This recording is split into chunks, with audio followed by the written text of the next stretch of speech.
before we move on, I did want to impress upon a little bit of what you were saying, Jay, of especially talking about Raccoon City as a whole.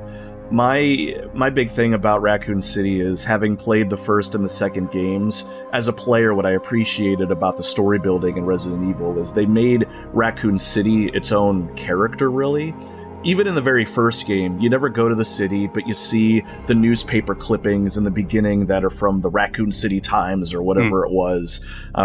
You know the city exists, you kind of learn a little bit about it, and then in Resident Evil 2, you're in there for a little bit, and there's more story and everything.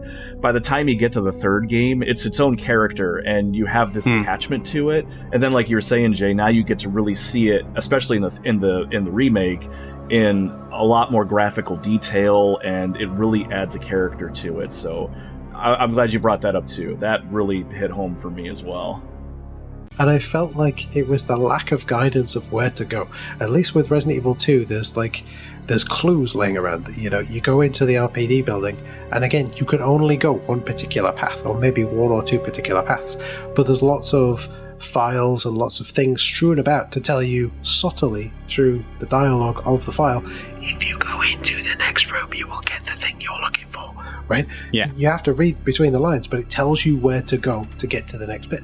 I did feel like Resident Evil 3 was just like, good luck, well, work it out.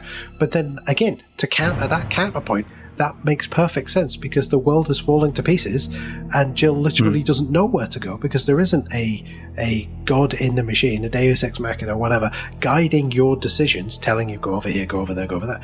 Not at least until you meet the jackals and things like that, and the all the different other characters. Then you get, I think I said jackals, and I don't think jackals should be the name, but you know how I mean, the UBCS force. Like, yeah, right. Until you meet those folks, there's almost no guiding direction, and there shouldn't be, because there isn't anyone telling you what to do. So maybe it's because I'm just stupid and I should just put the game on as soon as we finish recording, Jay.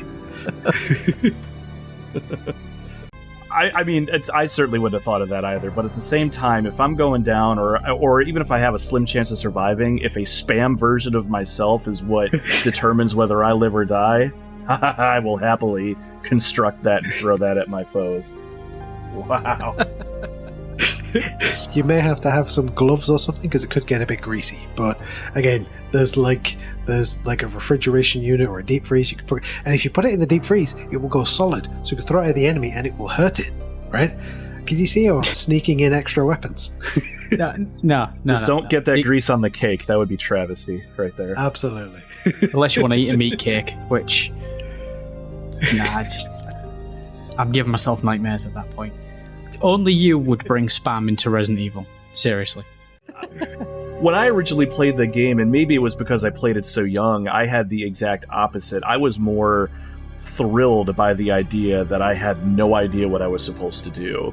And that's not to besmirch the Resident Evil 2 experience. I love those little clues. I loved reading the documents about what happened before, and I find a code to a safe that I haven't found yet, and I loved all of that, but there was something alluring about being thrown on the streets and just seeing all these pathways before you and not knowing where you're supposed to go. It was very enticing to me, but I can see both your points and your counterpoints as well. It really is a different experience. I mean, a lot of people really focus on that action-oriented approach that Resident Evil 3 took, but you really nailed it. The way they inject the player into this experience, they don't really hold your hand really with a narrative this time.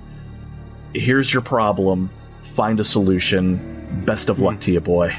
The RE engine is such an amazing engine, and looking at Resident Evil 2 Remake, what they did with that, and just perfected on perfection already, I cannot imagine what Dino Crisis would be with that type of view, gameplay style, atmosphere.